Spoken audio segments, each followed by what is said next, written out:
তাতেও যদি না হয় 5000 ফেরেশতা নাযিল করব, তাতেও যদি না হয় কাতারে কাতারে ফেরেশতা তোমাদের জন্য আল্লাহ নিয়োগ করে দেব। এজন্য আল্লাহ রাব্বুল আলামিনের এই আয়াতের ব্যাখ্যায় আল্লাহ একবার বলেছেন, ইদায়ে বদরে বাইদা কুন ফেরেশতে তেরি সাজো কো উদর সকতে গরনু সে কাতার আন্দর আকার আবরি। বদরের মুসলমানদের মতো ইমান যদি তোমাদের হয়, তাহলে আল্লাহ তাআলা আকাশ থেকে কাতারে কাতারে ফেরেশতা তোমাদের জন্য নাযিল করে দেবেন। আমরা যদি মুসলমান হতে পারি, তাহলে আল্লাহ তাআলা সাহায্য অবশ্যই আসবে, আমাদের কেউ রাখতে পারবে না। আলহামদুলিল্লাহ, কেউ রাখতে পারবে না যদি আমরা সত্যিকারের মুসলমান হই। আর সত্যিকারের মুসলমান হওয়ার জন্য প্রথম নম্বরে তাওহীদ, আল্লাহর একত্ববাদে বিশ্বাস করতে হবে। শিরকের সাথে কোনো আপোষ কোন অবস্থায় করা পারবো আমরা? জরুরি পারবো? কোন বাজারে টাকা দেব না, পয়সা দেব না, চাদর দেব না, মানত করবো না। মানত হবে কার নামে? আপনারা কি কথা বুঝতেছেন? আলহামদুলিল্লাহ। আপনারা আমাকে খারাপ বলতে পারতেন যদি আমি বলতাম যে আপনাদের এলাকার মাজারটা বাদ দিয়া এখানে দেওয়া যায় না, আমার বাপের একটা মাজার আছে সেখানে গিয়ে দেবে, তাহলে আমাকে আপনারা উল্টে পাল্টে কিছু বলতে পারতেন। পৃথিবীর কোন মাজারে কোন জীবিত পীর অথবা কোন মৃত পীরের নামে কোন মানুষের নামে মানত করা জায়েজ নাই, জায়েজ নাই, হারাম এবং হারাম। মানত হবে কার নামে? চিন্তা করে আল্লাহর নামে মানত করি।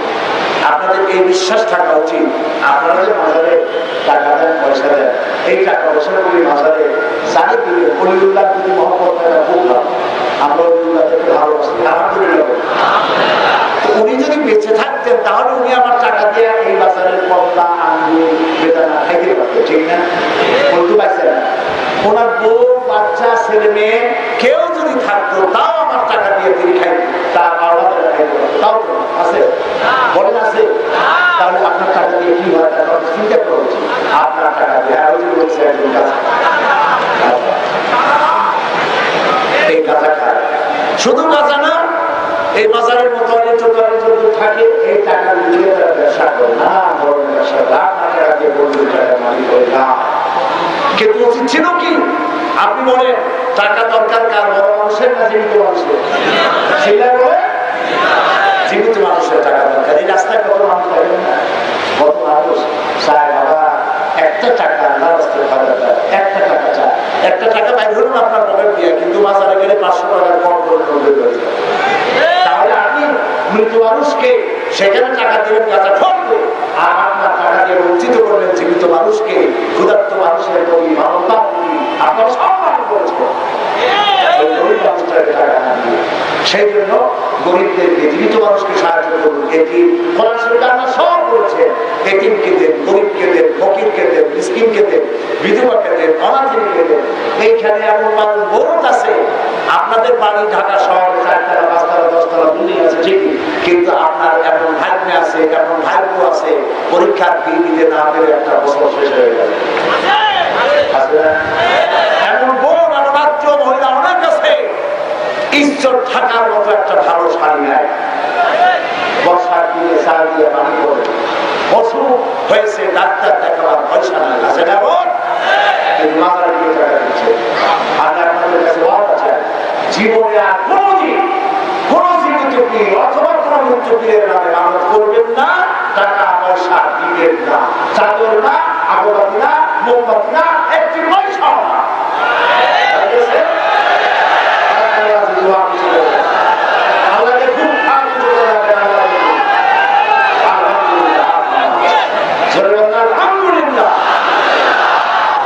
আপনি তার সৎ অবশ্যই করবেন, মানুষকে করবেন, জীবিত মানুষকে, গরিব মানুষকে। আল্লাহ তাআলা খুশি হয়ে যাবেন। সুবহানাল্লাহ। এরপরে নবী করিম সাল্লাল্লাহু আলাইহি ওয়াসাল্লাম আল্লাহর রাসূল ছিলেন এবং তিনি আমাদের পিতা, তিনি আমাদের বলেন, তিনি আমাদের আদর্শ। আল্লাহ রাব্বুল আলামিন বলেন, লাকাদ কানা লাকুম ফি রাসূল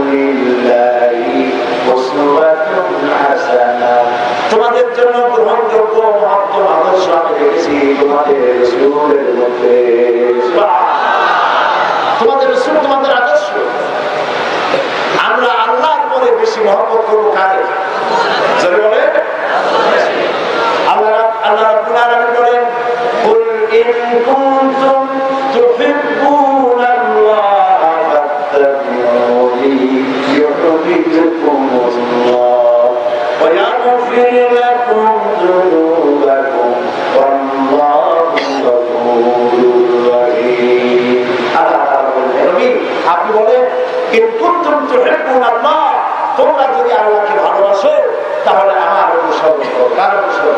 আল্লাহ। আগে তো বুঝবেন, আগে বুঝবেন। আল্লাহ তাআলা বলছেন নবী আপনি বলেন তোমরা যদি আল্লাহকে ভালোবাসো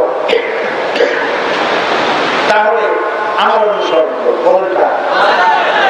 রাসূলের। সবাই বলেন কার? রাসূলের অনুসরণ করতে কে বলতেছেন? তাহলে কি হবে? আল্লাহ রাব্বুল আলামিন বলেন ইন কুনতুম তুহিব্বুনাল্লাহ ফাত্তাবিউনি, তোমরা যদি আল্লাহকে ভালোবাসো তাহলে আমার অনুসরণ করো।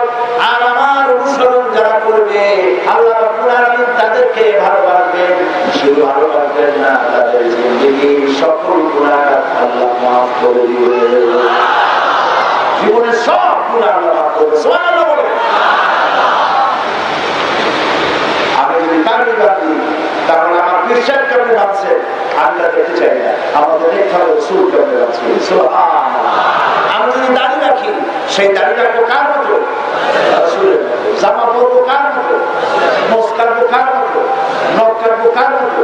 যিনি আমাদেরকে সব শিখিয়েছে, হাতের নখ কাটা থেকে শুরু করে রাষ্ট্র পরিচালনা পর্যন্ত সব শিখিয়েছে মুহাম্মদুর রাসূলুল্লাহ সাল্লাল্লাহু আলাইহি ওয়াসাল্লাম। সব তিনি সকল বিষয়ের আদর্শ, তরুণের আদর্শ, যুবকের আদর্শ, স্বামীর আদর্শ, নানার আদর্শ, পিতার আদর্শ, শ্রমিকের আদর্শ, সৈনিকের আদর্শ, সেনাপতির আদর্শ, রাষ্ট্রপ্রধানের আদর্শ। কাজে আমার যা দরকার সব কার মধ্যে আছে? আমার রাসূলের মধ্যে আছে। বাকি একমাত্র আদর্শ হিসাবে ঘোষণা করতে হবে, অন্য কারো নয়। তাহলে ঘুষের মার খাওয়া লাগবে। ঘুষের মার আরো খাইছেন? আরো মার খাইতে হবে যদি এইসব কথা আমরা আল্লাহ এবং রাসূল, আল্লাহর কথা মানতে হবে, রাসূলের পথ অনুযায়ী চলতে হবে। নবী করিম সাল্লাল্লাহু আলাইহি ওয়াসাল্লাম তিনি আমাদের মক্কা থেকে শুরু করে রাষ্ট্র পরিচালনা করতে শিখিয়েছেন। মক্কায় ছিলেন 13 বছর, আসলেন মদিনায়। মদিনায় ছিলেন কয় বছর? কয় বছর বলে? 10 বছর। এই 10 বছর রাসূল কি করলেন? এই 10 বছরে ওই 13 বছরে যে লোকগুলি বানাইছিলেন কি সব লোক, আবু বকর, ওমর, ওসমান, আলী রাদিয়াল্লাহু তাআলা আলাইহিম কি সব লোক বানাইছে।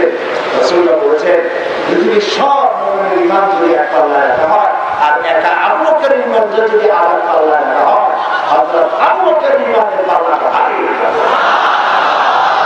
এই সব মানুষ বানাইছে। এবার মদিনায় এসে রাসূলুল্লাহ প্রেসিডেন্ট হয়ে গেলেন। সুবহানাল্লাহ। রাসূল রাষ্ট্রপ্রধান, তিনি প্রেসিডেন্ট। সংবিধান দিলেন কোরআন। সংবিধান কার? কোরআনের সংবিধান। কোরআনের আইন চালু হলে সমাজে চুরি বন্ধ, ডাকাতি বন্ধ, জেনা বন্ধ। মানুষ চুরি করে কেন? কিসের জায়গা? আর ইসলাম আসে কি করলো? ইসলাম আসি প্রথমে চোরকি কেন শুরু করে? ইসলাম প্রথমে এসে বলল, আল্লাহ নবী বললেন, এটি তিরমিজি শরীফের হাদিস, নবীজি বলেছেন প্রত্যেক আদম সন্তান মুসলমান। এখানে মুসলমানের কথা বলা হয়, বলা আছে কাজে প্রত্যেকটি আদম সন্তানের জন্য 5টি হক আছে। কয়টি হক? খাদ্য, বস্ত্র, শিক্ষা, চিকিৎসা, বাসস্থান।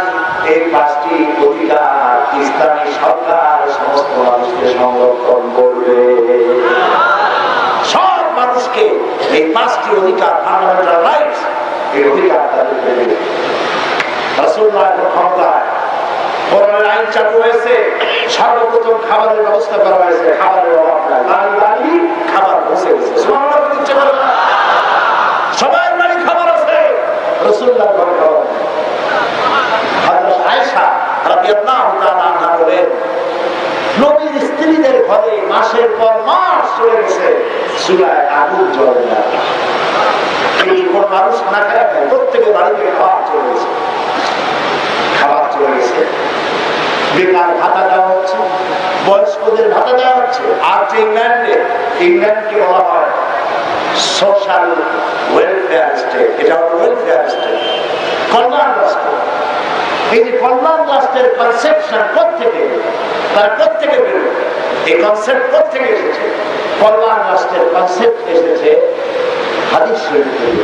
এই পৃথিবীতে সর্বপ্রথম ওয়েলফেয়ার স্টেট পরিচালনা করেন মুহাম্মদ রাসূলুল্লাহ সাল্লাল্লাহু আলাইহি ওয়াসাল্লাম। কোন মানুষের খাবারের আজের অভাব নাই, কাপড়ের অভাব নাই, চিকিৎসার অভাব নাই, বাসস্থানের অভাব নাই। রাসূলুল্লাহ একটি ব্যাংক উদ্বোধন করলেন। ব্যাংক উদ্বোধন করলে মসজিদের নববীর মধ্যে বসে। এখন তো দুনিয়ার ব্যাংকগুলো উদ্বোধন করা হয় অনুষ্ঠান, সরকার, লাইন, ফাইল, করিডোর, রাসূল যে ব্যাংক উদ্বোধন করলেন, সেই ব্যাংক যেখানে বসে উদ্বোধন করেছিলেন, এই ঘরের উপরে বৃষ্টি যদি হতো 1 ঘন্টা, ঘরের মধ্যে বৃষ্টি পড়তো 1.5 ঘন্টা। মানে বৃষ্টি 1 ঘন্টা হয়ে থেমে যাওয়ার পর ঘরের মধ্যে ঘরের ছাদগুলো খেজুর পাতায়, খেজুরের পাতা আর মাটি এই দিয়ে ছাদ বানানো, পাতার চারটা পানি ঘরের মধ্যে আরো 1/2 ঘন্টা। এরকম একটা ঘরের মধ্যে বসে বাইতুল মাল উদ্বোধন করলেন। তার ব্যাংকের নাম ছিল বাইতুল মাল। বুখারীর হাদিস, নবী করিম সাল্লাল্লাহু আলাইহি ওয়াসাল্লাম এই ব্যাংক উদ্বোধনের দিনে বলেছিলেন, মান তারাকা দায়নান আউদিয়ান ফাআলাইয়া। আমার রাষ্ট্রের ভেতরে যদি কোনো মানুষ ঋণগ্রস্ত থাকা অবস্থায় যদি মারা যায়, তাহলে ওই ঋণ পরিশোধের যদি কোনো সামর্থ্য পরিবারে না থাকে, তাহলে তার ঋণ পরিশোধ করে দেওয়ার দায়িত্ব আর তার এতিম বাচ্চাগুলোর দায়িত্ব আমি মুহাম্মদ সাল্লাল্লাহু আলাইহি ওয়াসাল্লাম আমার কাঁধের উপর উঠাই দিলাম। হাজার মানুষের খাবারের অভাব নাই, পড়ার অভাব নাই, চুরি বন্ধ, ডাকাতি বন্ধ, জেনা বন্ধ, মানুষ দরজা খুলে কোনো সুযোগ পেয়েছে। এটাই ছিল ইসলাম। এটা কি ছিল? ইসলাম। ইসলাম মানুষকে এই জিনিস দিয়েছে। আমরা মানুষকে এই কথা হয়তো বুঝাতে পারি নাই, ব্যর্থতার পরিচয় দিয়েছি। কোরআনকে শুধু তাবিজ হিসেবে ব্যবহার করেছি, তাই মানুষ মনে করেছে মানুষের কোনো দোষ নাই। আমি সাধারণ মানুষের দোষ আমার দোষ দেখি না। এই মানুষেরা যদি ভুল করে থাকে আমাদের কারণে হয়েছে। আমরা মানুষকে ইসলামের রাজনীতি, ইসলামের অর্থনীতি, ইসলামের সমাজনীতি বুঝাতে ব্যর্থ হয়েছি। আমরা রাসূলকে বুঝাইছি, রাসূল হলেন একজন ধর্মীয় নেতা, কোরআন হলো একখানা ধর্মীয় কিতাব, আর ইসলাম হচ্ছে একটা ধর্ম। এই 3টা মারাত্মক ভুল এই জাতির মধ্যে প্রচার করা হচ্ছে। রাসূল শুধু ধর্মীয় নেতা নয়, তিনি গোটা বিশ্ব মানবতা। কোরআন একটি জীবন ব্যবস্থা। মুসলমানদেরকে শুধু তাবিজ দিয়ে সর্বনাশ করা হয়েছে। বিশ্বাস করুন ভাই, এই তাবিজের ব্যবসা করা কোন মুসলমানের উচিত নয়। কারণ নবী করিম সাল্লাল্লাহু আলাইহি ওয়াসাল্লাম তাবিজের কোনো বিধান নাই, সাহাবায়ে কেরাম কেউ তাবিজ লেখেন নাই। সাহাবায়ে কেরাম ঝাড়ফুঁক করেছেন, রাসূল ঝাড়ফুঁক করার অনুমতি দিয়েছেন। কোরআন শরীফের 2টা সূরা শুধু ঝাড়ফুঁকের জন্যই নাযিল হয়েছে। সূরা ফালাক, সূরা নাস, সূরা ফাতিহাও ঝাড়ফুঁকের জন্য ব্যবহার হয়, কিন্তু তাবিজ লেখার কথা কোথাও না। এখন সাধারণ মানুষেরা বুঝে যে কোরআন শরীফের মধ্যে তাবিজ পাওয়া যায়, আলেমদের কাছে গেলেই তাবিজ পায়, মনে করে যে তাবিজের কিতাব। বলেন তাবিজের কিতাব নয়, অর্থনীতি, সমাজনীতি, রাজনীতি সব আল্লাহ তাআলা কোরআনের মধ্যে বলে দিয়েছেন। বলেছেন তিবিয়ানান লিকুল্লি শাই, মানব জীবনের সব সমস্যার সমাধান খুলে খুলে কোরআন কারীমের মধ্যে আমি বয়ান করে দিয়েছি। দেখেন নবী করিম সাল্লাল্লাহু আলাইহি ওয়াসাল্লাম ইন্তেকাল করলেন, একটি সুন্দর রাষ্ট্র তিনি পৃথিবীকে উপহার দিলেন। সুবহানাল্লাহ। এত সুন্দর রাষ্ট্র পৃথিবীকে উপহার দিয়ে পায় না। রাসূল ইন্তেকাল করলেন, আবু বকর রাদিয়াল্লাহু তাআলা ক্ষমতায় আসলেন, তিনি এখন খলিফা। তারপরে খলিফার দায়িত্ব পাইয়া তিনি কাপড়ের ব্যবসায়ী ছিলেন, কাপড়ের ব্যবসা নিয়ে রওনা করছেন। সাহাবীরা আপনি জানতো আমি আমার তো বাজারে যাইতে হবে, এগুলো ব্যস্ত, তারপরে না আমি যা খাবো সেই খাবার দেবেন। আশ্চর্য কথা, আপনি এটা জন্য যাইতে পারবেন না। আপনি যদি রাষ্ট্র জমি যাবেন, আমি তো খাবো, আপনাকে রাষ্ট্রের পক্ষ থেকে ভাতা দেওয়া হবে। ওনাকে যথেষ্ট বোঝানো হলো, উনি রাজি হলেন। একদিন তার বেগম ওনাকে বললেন যে আমার ঘরের সবাই মিলে দাবি করছে সারিদ খাবে। সারিদ হলো সৌদি আরবের আরব দেশে খুব উন্নত মানের খাদ্য, তৈরি করতে অনেক টাকা লাগে, কস্টলি খাদ্য, জানাবো কষ্ট বেশি বসে লাগে। খালিফা বললেন যে এই সারিদ বানাবার মতো আমি যে বেতন পাই তা দিয়ে যদি ওই বানানো হয় তাহলে সারা মাস আমার চলবে। মাসখানেক পর মাসখানেক পর খলিফা খাবারের দস্তরখানে সারিদ নামক সেই খাবার এসে হাজির। তিনি প্রশ্ন করলেন, বেগম এটা কি কেউ হারিয়ে দিয়েছে নাকি? তিনি বললেন, না, আমি বানিয়েছি। তিনি খেলেন। প্রশ্ন করলেন, এই সারিদ যে তুমি বানালে পয়সা পয়সা করো? তিনি বললেন, আপনি আমাকে যে বাজার খরচা দিলে আমি তার থেকে কিছু কিছু বাঁচায়া 2 মাস 1.5 মাস বাঁচাইয়া তারপরে তাই দিয়ে সেই উপযুক্ত পয়সা দিয়ে খাবারটা তৈরি করছি, সবাই খাইতে চায়। হযরত আবু বকর রাদিয়াল্লাহু তাআলা মন্ত্রী সভা রাখলেন, মজলিসে শুনে রাখলেন, ডেকে বললেন, আল্লাহর রাসূলের সাহাবারা, রাষ্ট্র পরিচালনার জন্য তোমরা আমার যে বেতন ধার্য করেছো মাশাআল্লাহ যেটা আমাকে দাও, এর থেকে এত টাকা প্রতি মাসে কম দিও, কারণ প্রমাণ হয়েছে এত টাকা কম হলেও আমার সংসার চলে। রাসূলুল্লাহ এই রাষ্ট্র কায়েম করে দিয়েছিলেন। আমাদের দুষ্টি খালি খালি মারে আমরা মার খাওয়ার যোগ্য হয়ে গেছি। আমরা সেই মুসলমান নাই। এই জন্য আমি দুঃখ করে বলি কোন মরা মানুষ চিন্তা হওয়ার কোন সুন্নাত যদি বাকি থাকতো, আর একজন সাহাবী যদি আর চিন্তা হতে পারতে আর আমাদের চেহারা দেখতে, তারা চিৎকার দিয়ে বলতেন, আল্লাহর কসম, রাসূলুল্লাহ তার দাম মোবারক শহীদ করে সাহাবায়ে কিরাম জীবন দিয়ে যে মুসলমান তৈরি করে দিয়েছিলেন, আল্লাহর কসম এগুলো সেই মুসলমান না। আজ পৃথিবীতে যারাই ক্ষমতায়, মাশাআল্লাহ, খাইতে খাইতে পেট 2 খান তরমুজের সমান হয়ে যায়। কোন হলের মধ্যে ঢুকতে গেলে হাত দিয়ে দরজা খোলা লাগে না, পেটের ধাক্কায় দরজা দেয়। চুরি ডাকাতি সমান 2 হাতে লুটপাট। পৃথিবীতে সব থেকে মিথ্যা কথা বলে কারা? যদি প্রশ্ন করা হয়, কারা বেশি মিথ্যা কথা বলে? বলতে লজ্জা করে? আমরা বলতেই পারি এই মিথ্যা কথা আমার সবার অনুষ্ঠান। ওজনে কম দেয় কারা? এই মুসলমান। খাদ্যের দাম দেয় কারা? এই মুসলমান। তোমার খাবে না? আল্লাহ কি দরকার করেছে এই জাতিকে হেফাজত করা? ফেরাউনের কাছ থেকে আল্লাহ তাআলা হেফাজত করেছিলেন মুসা আলাইহিস সালামের বাহিনীকে, নমরুদের কাছ থেকে হেফাজত করেছিলেন ইব্রাহিম আলাইহিস সালামের বাহিনীকে, আবু জাহেলের হাত থেকে রক্ষা করেছিলেন রাসূলের বাহিনীকে। আমাদেরকে রক্ষা করবেন কেন? আমরা কি সেই চরিত্র অর্জন করতে পেরেছি? অকপটে স্বীকার করি সেই চরিত্র অর্জন করতে পারি নাই। এরপরে আবু বকর রাদিয়াল্লাহু তাআলা ইন্তেকাল করলেন, ক্ষমতায় এলেন হযরত ওমর। সুবহানাল্লাহ। এই রকমের সুন্দর শাখা মানুষ ছিল। হযরত আবু বকর রাদিয়াল্লাহু তাআলা রাসূলের মোটা কাপড় পরলে, পায়জামা পরলে পায়জামার ফিতা অথবা লুঙ্গির গিরা পেটের ভাঁজের মধ্যে চলে যেত। আর হযরত ওমর রাদিয়াল্লাহু তাআলা ছিলেন শুকনা। এই শুকনা মানুষটাকে দেখলে শয়তান 10 মাইল দূরে পড়ে যেত। গোটা পৃথিবী, প্রত্যেকটা পৃথিবী ওমরের পায়ের উপরে চুমা খেয়েছিল। সব ঘুমানো। তিনি বলেছেন, এই দেশের সব থেকে দুর্বলতম মানুষটির উপরে গুরুদায়িত্ব অর্পিত হয়েছে।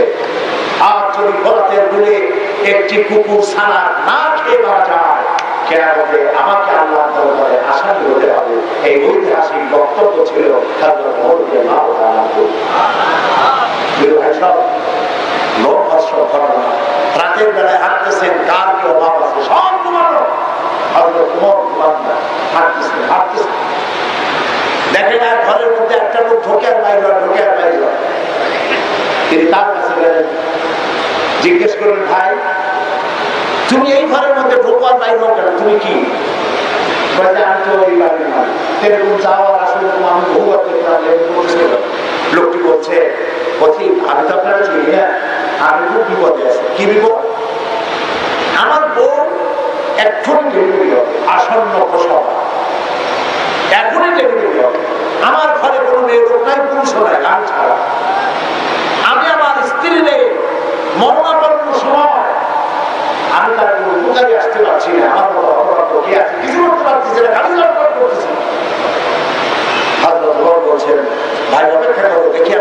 উপকার করতে পারি। তিনি দৌড় দিলে আর পথেই দৌড়ালেন। এক মহিলাকে নিয়ে আসলেন সাধু করে, বললেন তুমি বাইরে যাও। বাড়িওয়ালাকে বাইরে দাঁড় করায় রাখলেন। তিনি যে মহিলাকে নিয়ে আসতেন সেই মহিলা ঘরের লোকে নিয়ে পরিচর্যা করলেন। কিছু সময় পর হযরত ওমর যিনি লোকটিকে আনছিলেন তিনি বেরিয়ে বললেন, আমিরুল মুমিনিন আপনার বন্ধুকে সালাম বলুন আর তাকে খবর দিন আল্লাহ তাআলা তার বউকে একটি পুত্র সন্তান দিয়েছেন। আমিরুল মুমিনিন নাম শুনিয়া এ লোকের তো নাম খারাপ।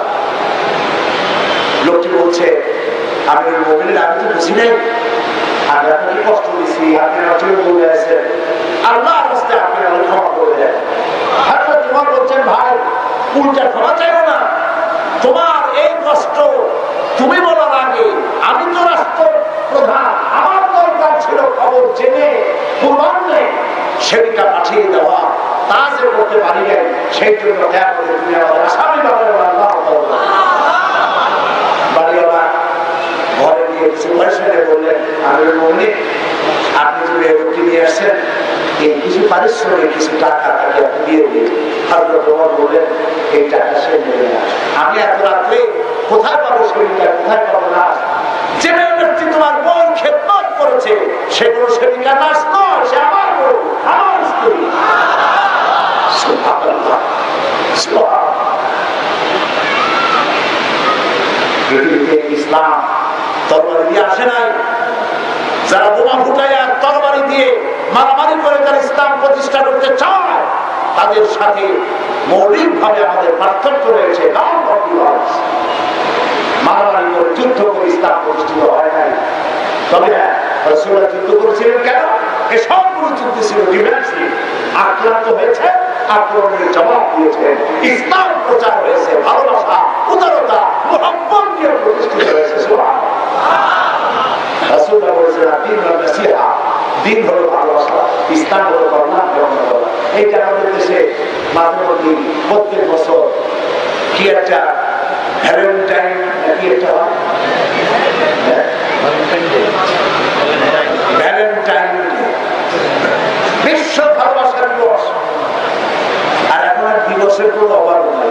বিশ্ব ভালোবাসা দিবস, বিশ্ব ভাতৃ দিবস, বিশ্ব পিতৃ দিবস, বিশ্ব নারী দিবস, বিশ্ব শিশু দিবস। এখন আমরা শুনতেছি কোন দেওয়ালে লেখা দেখলাম বিশ্ব চিন্তা দিবস। তা আমি জিজ্ঞেস করলাম, ভাই এই কেন বিশ্ব চিন্তা দিবস? এটা হবে এরকম যে রাস্তার মোড়ে মোড়ে এই আয়োজন যারা করবে তারা রাস্তার মোড়ে মোড়ে বসবে, বিশ্ব চিন্তা দিবসে বসে বসে চিন্তা করবে যে আদৌ কোনো ব্যাপারে তারা চিন্তা করতেছি না। বিশ্ব ভালোবাসা দিবস মুসলমানদের জন্য দরকার নাই। যাদের জীবনে কোনো ভালোবাসা নাই তাদের বছরে একবার ভালোবাসার নামে ভূমিকা করা লাগে, কিন্তু আমার লাগে না, কারণ আমার জন্মই হয়েছে ভালোবাসার মধ্য দিয়ে। কারো কতটুকু ভালোবাসা রাখবে তারা শিখিয়ে দিয়েছে, আল্লাহ রাসূল শিখিয়েছে। ইসলাম আমাদের জানিয়ে দিয়েছে। সুতরাং এই বিশ্ব ভালোবাসা দিবসের আমার দরকার নেই, বিশ্ব নারী দিবসের দরকার নেই, কারণ নারীর মর্যাদা ইসলাম শিক্ষা দিয়েছে। এই জন্য নবী করিম সাল্লাল্লাহু আলাইহি ওয়াসাল্লাম তিনি যে প্রচার করেছিলেন দ্বীনকে, সেটি ছিল ভালোবাসার মধ্য দিয়ে, উদারতার মধ্য দিয়ে, মহব্বতের মধ্য দিয়ে এগুলি প্রচারিত হয়েছে। আল্লাহ তাআলা বলেছেন, ইন্নামা আনতা মুযাক্কিরুন লাস্তা আলাইহিম বিমুসাইতির। হে রাসূল, আপনাকে আমি দাওয়াত দেব না, আপনাকে বানানো হয়েছে উপদেশক, উপদেশ দিয়ে যান, উপদেশের মধ্য দিয়ে যাদের কিসমতে আছে হিদায়াত হয়ে যাবে। সুবহানাল্লাহ। প্রিয় ভাইরা, আমাদের দেশটি পৃথিবীর মধ্যে একটি সর্বোৎকৃষ্ট দেশ, আলহামদুলিল্লাহ। আমাদের দেশে ইসলাম প্রতিষ্ঠিত হবে ইনশাআল্লাহ। বলেন ইনশাআল্লাহ। একবার আমাকে প্রশ্ন করা হয়েছিল কুয়েত চেম্বার অফ কমার্স, তারা আমাকে দিয়ে একটা প্রোগ্রাম করছিল, সেখানে মাল্টিন্যাশনাল পিপল এরা উপস্থিত ছিল, বিভিন্ন দেশের বিভিন্ন কমিউনিটির মধ্যে। তো প্রথমে ছিল প্রশ্নোত্তর, তারপরে বক্তব্য। আমাকে প্রশ্ন করেছে যে পৃথিবীর বহু দেশ দেখার পরে আপনার ধারণা কি? এখন তো পৃথিবীতে কোথাও ইসলাম পূর্ণাঙ্গ নাই, কোরআনের আইন যদি পৃথিবীতে কোথাও প্রতিষ্ঠিত হয় শোনো, তাহলে সেটা কোথায় হবে? আমি আমার জবাবে বললাম, দুনিয়ার যতটুকু আমি দেখছি, আমার অবজারভেশন, আমার রিডিং যা পৃথিবী সম্পর্কে, তাতে আমার ভালো না। পৃথিবীতে এখন তো কোরআনের আইন কোনো জায়গায় পরিপূর্ণ হবে না, কোথাও দিয়ে না, কোথাও সাইড না, কোথাও সরে না, এর বেশি না। সোনার ইসলাম, কোরআন এবং হাদিসের পূর্ণাঙ্গ ইসলাম পৃথিবীতে কোথাও যদি কায়েম হয়, তার সর্বপ্রথম আমার জন্মভূমি ৫৬,০০০ বর্গ মাইলের দেশ বাংলাদেশে সকলের আগে হবে।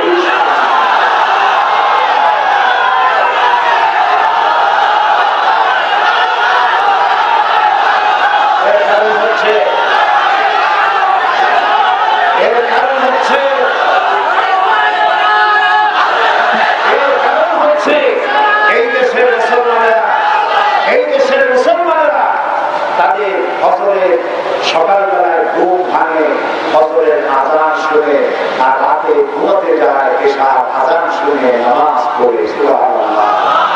অন্তত ৩ লক্ষ মসজিদ ধারণ করে এই বাংলা জমিন ধন্য হয়ে গেছে। লক্ষ লক্ষ মাদ্রাসা বুকে ধারণ করে ধন্য এই ৫৬,০০০ বর্গ মাইলের এই দেশটি। সুবহানাল্লাহ। আমার দেশে, এটা আমার চোখে দেখা, গরিব চাষি সকালবেলা পরোটা পরিচি দিয়ে নাস্তা করতে পারে না। সকালবেলায় নাস্তা করেছে পান্তা ভাত আর কি কাঁচা মরিচ বা পিসি কল, তার পেট ফেলা হয় না, হাত পেটা খেয়ে মাথায় গামছা বেঁধে ধানের বলদ নিয়ে চলে গিয়েছে জমি চাষ করতে। আমার চলে চাষ করতে করতে যখন দেখেছে ওর হাতে ধরে যায় এই মানুষ, আকাশের দিকে তাকায় দেখে সূর্য ধরে গেছে, জহরের রক্ত বেরিয়ে গেছে, সাথে সাথে গরু দুইটাকে হালটাকে খাড়া করে কাদা পানি, ভালো পানি পায় নাই, ওই পানি দিয়ে উঁচু করছে, মাথার গামছা খুলিয়া মাথায় লাগাইয়া জমিনের চিকুন আইনের উপরে দাঁড়াইয়া আমার ক্ষুধার্ত চাষি আল্লাহর সেজদা করেছে। যে দেশের চাষি, কৃষক, শ্রমিক, রিকশাওয়ালা, মজুর, কুলি আল্লাহর সেজদা দেয়, নামাজ পড়ে, সেই দেশে কোন আন্দোলন করে ইসলামী আন্দোলন বন্ধ করা যাবে না।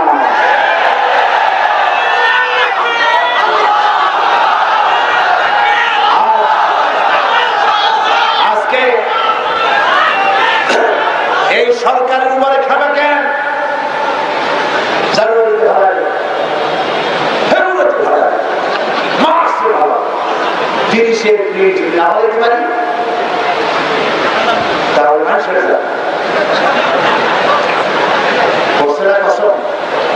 আল্লাহ ছাড়া কেউ ঠেকে যাবে, ঠিক কথা। আল্লাহ এদের কথা শুনে মনে হয় সরকার যেন একটা কলেজ নদীর পারে দাঁড়ানো, অর্ধেকটা মাটি আছে, অর্ধেকের তলে মাটি নেই, উনি একটা ছেড়া দেবে, তারা গাছটা শিখিয়ে দেবে। আপনারা বলতেছিলেন কত বছরের জন্য? 5 বছর, 5 বছর হয়েছে, 5 বছর। আমাদেরকে বলে ঠান্ডা মাথায় ধৈর্য ধরে, এত তাড়াতাড়ি সম্ভব। ওরা যদি পাকে তাহলে না আপনি চাপ দিলে পুষ বেরিয়ে যাবে, রোগী যন্ত্রণা মুক্ত হবে। কাঁচা খোলা যত চাপবে তত রক্ত বেরোবে আর যন্ত্রণা বাড়বে।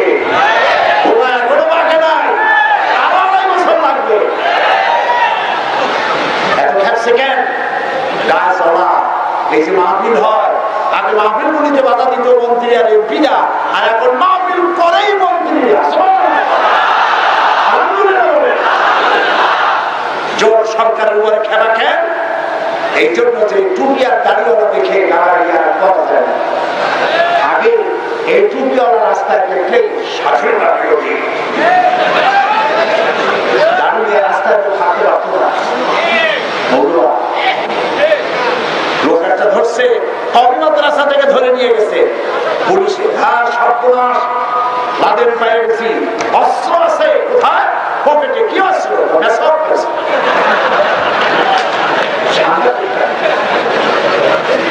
মাদ্রাসার ভিতরে বড় অস্ত্র পাইছি, কি? কুলুকে ঠিক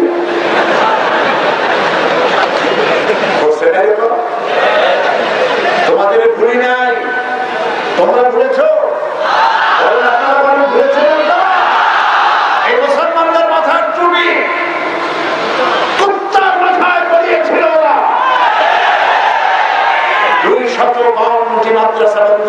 দিয়েছিলে তোমরা। সাইকুল হাদিস বুড়া মানুষ, লাঠি ধরে হাঁটতে গেলে লাঠি কাঁপে, মুরগি সবাই দিতে পারে না, তারা বলছে পুলিশ অবস্থা। আমি পার্লামেন্টে বলেছি সাধারণ বিশ্বাস করবে। বাইতুল মুকাররমের চতুর্দিকে বছরের পর বছর 144 দিয়ে রাখছে, মুসল্লিদের রক্ত দিয়ে বাইতুল মুকাররমকে লাল করে দিয়েছিল। এত তাড়াতাড়ি ভুলে মানুষ আমি যদি বলিয়া লাভ নাই। আপনার সাথে কারা আমরা চিনি, সব রামপন্থী আর বামপন্থী। ওগুলোর নির্বাচনে দাঁড় করায় দেন, চ্যালেঞ্জ করলাম। আপনার সাথে যারা ঘুরে রাজনৈতিক দিনগুলি নিজের জন্মস্থানে যারা জামানত বাজেয়াপ্ত হয়ে যাবে, একটাও ভালো হয়ে যাবে।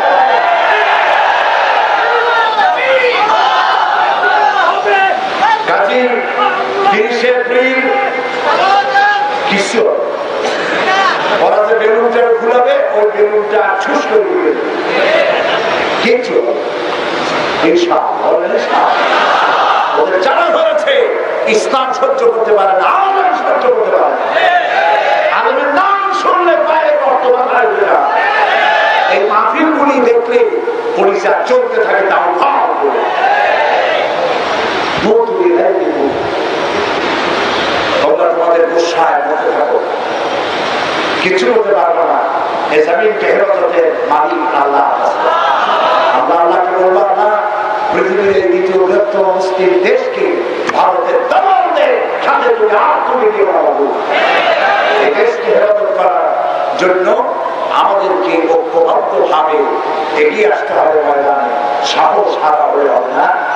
প্রত্যেক ব্যক্তিকে এক একজন মুজাহিদের দায়িত্ব পালন করতে হবে, আর কোরআন প্রতিষ্ঠার আন্দোলনে শহীদ হতে হবে। আল্লাহকে প্রত্যেকের বলেন আমিন। আপনারা ওয়াজ শুনবেন আর কোরআনের ওয়াজ শুনবেন, কিন্তু কোরআন প্রতিষ্ঠার আন্দোলনে শহীদ হবেন না। এই ধরনের ওয়াজ শুনে আর কোনো দাম নাই। বলেন ঠিক কিনা? যে কোরআনের ওয়াজ শুনতে এসেছেন, সেই কোরআনের আইন যাতে বাংলাদেশে চলে, এটা চালু করা, কোরআন প্রতিষ্ঠার আন্দোলন যারা করে তাদের সাথে শরীর হয়ে আপনারা কাজ করতে রাজি আছেন?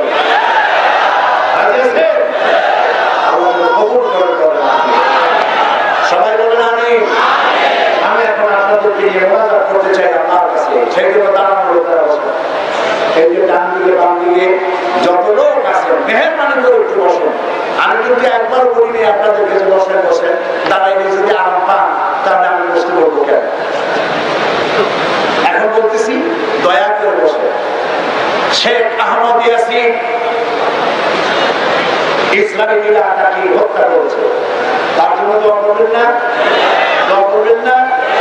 ওরা ভুল করেছে, মনে করছে 100 মারিয়া শেষ করে দিছি। এটা শেষ হওয়ার জিনিস না। 100 মরলে 1 লাখ হবে, 1 লাখ মরলে 10 লাখ হবে। আল্লাহ তাআলা বানায় দিয়েছে। সুবহানাল্লাহ। মুনাজাতের কথা শুনে কোনো লোক যদি হাঁটে বাড়ি যাওয়ার জন্য, তাদের বিবেক সম্পর্কে আমি চিন্তা করতে বলি। আপনি হাঁটতেছেন কোন কথা শুনে? মুনাজাত হবে, এই কথা শোনার পর যদি হাঁটে, তাহলে ফেরেশতার ক্যামেরায় আপনি কিভাবে চিহ্নিত হবেন? আল্লাহ তাআলা সকলকে সুবুদ্ধি দান করুন, বলি আমি। আসছে আপনাদের মাহফিলে একজন লোক, একজন হিন্দু মুসলমান হওয়ার জন্য এসেছিল।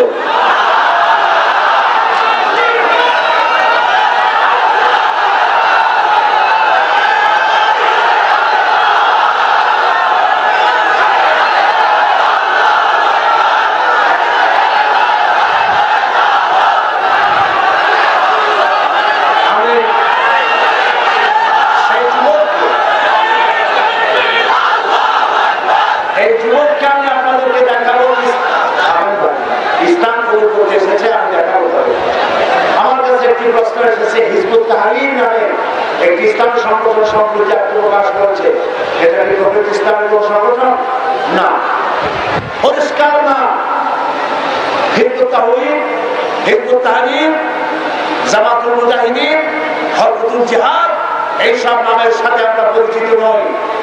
এগুলি দেশে এসেছে বোমাবাজি করার জন্য, মানুষ হত্যা করার জন্য, গন্ডগোল সৃষ্টি করার জন্য। তাদেরকে বলতে চাই, বোমা তৈরি করে গোপন হামলা, গোপন আন্দোলন, গোপন মারামারিতে ইসলাম বিশ্বাস করে না। আমরা 60 থেকে 70 বছর ইসলামী আন্দোলনের সাথে কাজ করতেছি, আমরা এখনো কিনারা করতে পারি নাই। হাতি ঘোড়া গেল দল, ছাগলের গেল দল। সুতরাং এই ধরনের এইসব নামের কোন সংগঠনের লোক যদি ধরতে পারে, সরাসরি ধরে নিয়ে পুলিশে হামলা করবেন। এরা জাতির দুশমন, ইসলামের দুশমন, মুসলমানদের দুশমন। গোপনে গোপনে বোমা বানাইয়া ইসলামকে মৌলবাদ আর সন্ত্রাসী বলে চিহ্নিত করার জন্য এরা অ্যাসাইনমেন্ট নিয়ে এসেছে এই দেশে। এখন এদের সম্পর্কে আপনারা সতর্ক থাকবেন। আর একটি কথা, এই ইসলামী সমাজ কল্যাণ পরিষদ মিরপুর, তারা আগামীকাল এখানে, আজকে মামুনদের এত বড় মাঠ, তো মামুনদের কোনো জায়গায় তারা করতে পারেনি। তো অর্থের জনশক্তি হলো আমাদের মহিলা আমাদের অর্থে। তো তাদেরকে যদি কথা শোনানো না যায়, তাহলে তো আন্দোলন চলবে না। একটা মা যদি ভালো হয়, পুরো পরিবার ভালো হয়ে যায়, ঠিক না? সেই জন্য আগামীকাল সকাল 8টা, একদম 8টা, এই মাঠে মহিলাদের জন্য আমি বক্তব্য রাখবো ইনশাআল্লাহ। প্রথমে তাদের প্রশ্নগুলি জবাব দেব, লিখিত প্রশ্নের জবাব দেব, তারপরে কোরআনে কারীম থেকে মানবদের দায়িত্ব কর্তব্য সম্পর্কে আলোচনা করবো। বলেন ইনশাআল্লাহ। আমাদের মা, আমাদের বোন, আপনাদের স্ত্রী, তাদেরকে আত্মীয় যারা আছে, তাদের সবাইকে এখানে পাঠিয়ে দিবেন। পর্দা সহকারে তাদের বসা এবং শোনার ব্যবস্থা করা হবে। বলেন ইনশাআল্লাহ। তবে একেবারে দুগ্ধপুষ্য বাচ্চা যদি হয়, তাহলে সতর্ক কথা, একটু যদি বাইরে রাখা যায়, তাহলে সেই সব ছেলে বাইরে রাখবেন, দুগ্ধপুষ্য বাচ্চার সাথে দিবেন, তারপরে তারা কান্নাকাটি করলে অন্যের শোনার ব্যাপারে জায়গা। কি নাম তোমার, কি নাম ছিল?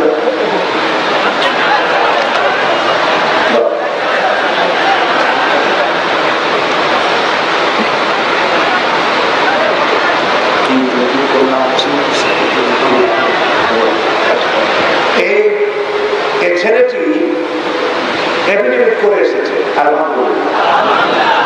নাম হলো রতন কর্মকার, পিতা হলো বিকাশ কর্মকার, দাসপাড়া, সাতিয়া, পাবনা। এখন এখানেই থাকে, 210 বাগবাড়ি উত্তরপাড়া, থানা মিরপুর, জেলা ঢাকা, এখানে বাসিন্দা। কিন্তু জেনে বুঝে সজ্ঞানে অন্য কর্তৃক প্ররোচিত না হয়ে ইসলামী আদর্শে বিশ্বাসী হয়ে ইসলাম কবুল করতে এসেছে। এবং সে নিজে তার নাম জিজ্ঞেস করলাম, পছন্দ করেছে ওমর ফারুক। লা ইলাহা ইল্লাল্লাহু মুহাম্মাদুর রাসূলুল্লাহ। আল্লাহ ছাড়া কোন ইলাহ নাই, মাবুদ নাই, মুহাম্মদ সাল্লাল্লাহু আলাইহি ওয়াসাল্লাম আল্লাহ প্রেরিত রাসূল। আশহাদু লা ইলাহা ইল্লাল্লাহু ওয়াহদাহু লা শারীকা লাহু ওয়া আশহাদু আন্না মুহাম্মাদান আবদুহু ওয়া রাসূলুহু।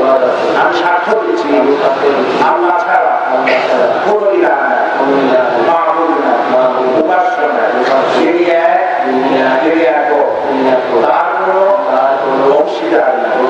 আমি আরো সাক্ষ্য দিচ্ছি, মুহাম্মদ সাল্লাল্লাহু আলাইহি ওয়াসাল্লাম আল্লাহর বান্দা এবং তার প্রেরিত রাসূল। আসসালামু আলাইকুম।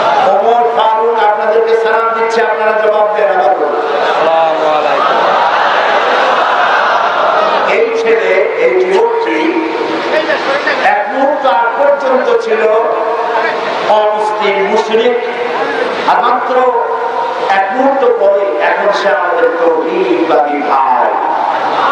আলহামদুলিল্লাহ, হাদিস অনুযায়ী এই মাহফিলে যত ছোট্ট ছোট্ট বাচ্চা আছে তারা মাসুম বেগুনা, আর আমি শুধু যত লোক এখানে বসে আছে আমরা সব গুনাহগার, আমরা সবাই কি?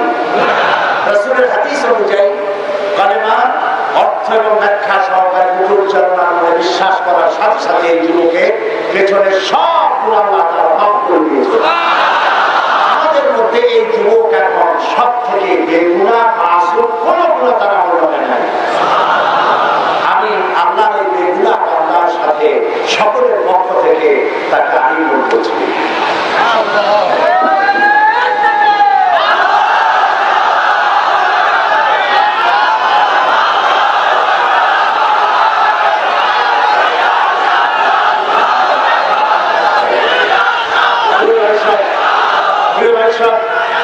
এখন আমরা মোনাজাত করব, আগামীকাল মহিলা মাহফিলের দাওয়াত দিচ্ছি। আর কোরআন শরীফ, যে কোরআনের আলোচনা সামান্য কিছু করেছি, কোরআন শরীফ পুরাটা বুঝতে হবে। পুরা কোরআন শরীফের ওই তাফসীর, যে তাফসীরটা পড়লে পরে জীবনবোধের সৃষ্টি হবে এবং ইসলামী আন্দোলনকে বোঝা যাবে দর্শন, বিজ্ঞান, কোরআন হাদিসের আলোকে। সেই তাফসীরের নাম হচ্ছে তাফহিমুল কোরআন। বলেন তো নামটা কি? আর একবার বলুন। এই তাফহিমুল কোরআন কিনতে পাওয়া যায় এবং আশেপাশে লাইব্রেরি এসছে, ঢাকার মধ্য থেকে বিভিন্ন জায়গা থেকে এসছে। আপনারা ওই সব লাইব্রেরি কোথায় আছে তালাশ করে নেবেন এবং তাফহিমুল কোরআন নেবেন। আর কোরআন শরীফ, আরবি কোরআন আমাদের সকলের ঘরে আছে, কিন্তু অনুবাদ কিন্তু কোরআন অনেকের ঘরে নাই। আর কোরআন একাডেমি আমরা কোরআন শরীফ ছেড়েছে সহজ সরল বাংলা অনুবাদ, একদিকে আরবি আর একদিকে বাংলা। 750 পৃষ্ঠার এই কোরআন শরীফের হাদিয়া মাত্র 100 টাকা। কেউ দিতে পারে। তারা কোরআন বোঝার আন্দোলন শুরু করেছে, কোন লাভের জন্য না, ছাপা খরচ বলতে পারেন এখন মুখ মাত্র 100 টাকা হাদিয়া এই কোরআন শরীফ পাওয়া যাবে, নিয়ে যাবেন। আর বাকি 40 বছর কোরআনে কারিমের তাফসীর করার তৌফিক আল্লাহ তাআলা তার লাভকে দিয়েছে। যত তাফসীর করেছি এখন তার কিতাবের আকারে লেখা হয়েছে। যারা সেবেছে তারা এটার নাম দিয়েছে তাফসীরে সাঈদী। সূরা আসরের তাফসীর করেছিলাম চট্টগ্রামে 5 দিন। 36 জন হিন্দু খ্রিস্টান জায়গায় মুসলমান হয়ে গিয়েছিল। ইমাম শাফিঈ রাহমাতুল্লাহ আলাইহি বলেছেন, সূরা আসরের মতো ছোট্ট সূরাটি যদি কেউ বুঝে আর আমল করে, জান্নাতে যাওয়ার জন্য ছোট্ট সূরাটি যথেষ্ট। 780 পৃষ্ঠা সূরা আসরের তাফসীর, তাফসীরে সাঈদী, তাফসীরে সূরা ফাতিহা, আমপারা, 3টা তাফসীর আমরা বলেছি আপনারা বুঝতে পারবেন। আর কাদিয়ানীদের ফিতনা সম্পর্কে আমাদেরকে সজাগ হতে হবে। কাদিয়ানীরা বিরাট ফিতনা, ঠিক কিনা বলেন? কাদিয়ানীরা বড় কোনো ফিতনা। কাদিয়ানীরা কেন মুসলমান নয় সেই কথাগুলি এই বইতে লেখা আছে। কাদিয়ানীরা কেন মুসলমান নয়? বর্তমান জোট সরকার কাদিয়ানীদের বইপত্র ছাপানো, বিক্রি করা, সংরক্ষণ করা, রাষ্ট্রীয়ভাবে নিষিদ্ধ ঘোষণা করে বাংলাদেশের জনগণের কাছে ধন্যবাদের পাত্র হয়েছে। আলহামদুলিল্লাহ। তো কাদিয়ানীরা মুসলমান নয় কেন এটা অনেকের জানা নেই। এই বইটা হলো আমার একটি বক্তৃতা, যা আমি পল্টন ময়দানে 22শে জানুয়ারি করেছিলাম। আমার 2.5 ঘন্টার বক্তৃতা কোরআন হাদিসের দলিল দিয়ে ভরা, খতমে নবুয়তের আকীদার উপরে লেখা। কাদিয়ানীরা কেন মুসলমান নয় এই বই পাওয়া যায়। সর্বশেষ আরেকটি বই এই মাহফিলের উত্তর পশ্চিম কর্নারে তাকওয়া পাবলিকেশনসে পাওয়া যাবে। বইটির নাম আমি কেন জামাত ইসলামী করি। প্রিয় ভাই সব, অনেকে আমাকে বলেন আপনি পীর মুরিদি করলেন না কেন? তাহলে আমরা আপনার কাছে মুরিদ হয়ে যায়। আর মুরিদ আমি করতেই পারি, কারণ আমার আব্বা আমার চাচা দুজনই ফরফুরা হযরত মাওলানা আবু বকর সিদ্দিক রাহমাতুল্লাহ আলাইহি, তাদের অনেক মুরিদ আছে। তা আমি পীর মুরিদি করলাম না কেন? আর ইসলামের এতগুলি দল থাকতে জামাত ইসলামী করলাম কেন? এই নিয়ে বহুত প্রশ্ন। সেই প্রশ্নের জবাব লিপিবদ্ধ আকারে, বইয়ের আকারে এনেছে। এটি এর মধ্যে আমাদের সম্পর্কে বলা হয় জামাত ইসলামী কোন ইসলামিক দল না। বলেন নাউজুবিল্লাহ। এটা কেউ কেউ না, মাত্র একটি লোক বলে। আল্লাহ তাআলা তার জবানকে সামলায় দিন। সবাই বলেন আপনার কি বলে সুন্নতের উপরে, খেলাফত উলুহিয়াতের বইয়ের উপরে এবং আদালতে সাহাবার উপরে, কিসমতে আম্বিয়ার উপরে অনেক কথা বলা হয়। জামাত ইসলামী নবীদেরকে গালি দিয়েছে, শিরক করছে, সাহাবীদের গালি দিয়েছে, এসব কথা বলা হয়।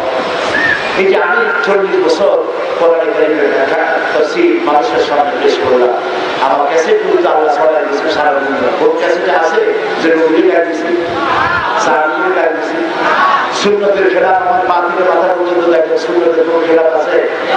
আমাদের এইসব কথা বলে লাভ কি? ওইসব প্রশ্ন যারা, এইসব প্রশ্ন যারা তোলে, সেই প্রশ্নের জবাবগুলো এখানে লেখা আছে। যারা জামাত ইসলামী করেন তারাও নিবেন এই বইটি, যারা করেন না তারাও নিবেন জানার জন্য। কারণ রাসূলুল্লাহ বলেছেন মুমিন হচ্ছে সেই ব্যক্তি যে ব্যক্তি নিজের জন্য যা পছন্দ করে অন্য মুমিন বান্দার জন্য তা পছন্দ করে। আমি কেন পছন্দ করি? 250 পৃষ্ঠার অফসেটে সাবাই বইটি তারা হারিয়ে রেখেছে 100 টাকা। আপনারা তাকওয়া পাবলিকেশন উত্তর কর্নারের কোথায় আছে বুঝে আপনারা নিয়ে যাবেন। আল্লাহ তাআলা আপনাদের নেওয়া বোঝার তৌফিক দিন। আর ইসলামী আন্দোলনে, কোরআন প্রতিষ্ঠার আন্দোলনে সকলকে বুঝে এই আন্দোলনে শরীক হওয়ার তৌফিক দান করুন। আল্লাহুম্মা রব্বানা যালামনা আনফুসানা ওয়া ইন লাম তাগফির লানা ওয়া তারহামনা লানাকুনান্না মিনাল খাসিরিন। আয় আল্লাহ তাআলা, হাজার হাজার মুসলমান নরনারী দীর্ঘক্ষণ ধরে তোমার কোরআনের কথা শুনেছি, মেহেরবানি করে আমাদের জিন্দেগির সকল গুনাহ মাফ করে দাও। রব্বুল আলামিন, আমাদের মা বাপ যাদের দুনিয়া থেকে বিদায় হয়ে গেছে, কবরকে জান্নাতের টুকরায় পরিণত করে দাও। রব্বির হামহুমা কামা রাব্বায়ানি সগীরা। সবাই পড়ে রব্বির হামহুমা কামা রাব্বায়ানি সগীরা। হে আল্লাহ তাআলা, तमाम পৃথিবীর মুসলমানেরা বড়ই বিপদে আছে। আল্লাহ তাআলা তুমি দয়া করে বিপদগ্রস্ত মুসলমানদের সাহায্যকারী হয়ে যাও। মাত্র কদিন আগে ইসলামী আন্দোলনের নেতা, সারা জীবন বন্ধু মানুষ, আল্লাহ তাআলার মাহবুব বাদশা শেখ আহমদ ইয়াসিন, তাকে ইহুদিরা দুনিয়া থেকে বিদায় করে দিল। আল্লাহ তাআলা তুমি তাকে জান্নাতুল ফেরদাউসের মেহমান বানায় দাও। ইহুদিদের অভিশপ্ত হাতের কবজা থেকে বাইতুল মুকাদ্দাসকে মুক্ত করে দাও, প্যালেস্টাইনকে আজাদ করে দাও। আল্লাহ ইরাককে মুসলমানদের হাতে উঠাইয়া দাও। রব্বুল আলামিন, কাশ্মীরকে ভারতের আজাদ করে দাও। আমাদের প্রিয় জন্মভূমি বাংলাদেশের স্বাধীনতা, সার্বভৌমত্ব কিয়ামত পর্যন্ত আল্লাহ দিকে বরকত করো। এই দেশে যারা শান্তিপূর্ণ দেশে নৈরাজ্য সৃষ্টি করে হত্যাযজ্ঞ চালায়া, হারাহারি কাটাকাটি ইত্যাদি চালায়া অস্থিরতার সৃষ্টি যারা করতে চায়, আল্লাহ তাআলা সেই সব নৈরাজ্য সৃষ্টিকারীদের হাত থেকে বাংলাদেশকে বাঁচাও। রব্বুল আলামিন, এই মাহফিলের আয়োজন যারা করছেন তাদের হাজার হাজার লোক কষ্ট করে এসেছেন। আল্লাহ তাআলা যারা এসেছেন সকলকে নামাজি বানাও, দিনদার বানাও, পরিষ্কার বানাও, হালাল রুজি কামাবার তৌফিক দাও। আর আমাদের রোগ ব্যাধিগুলি আল্লাহ দয়া করে মাফ করে দাও।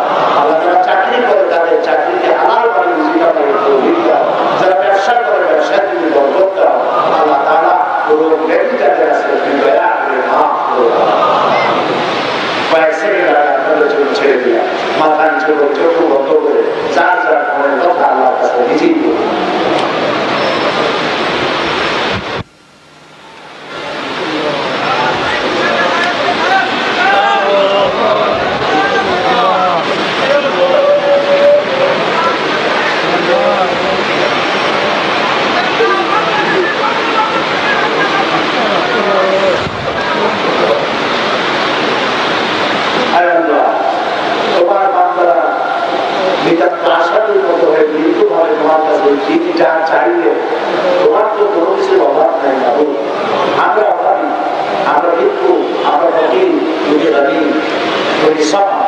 আল্লাহ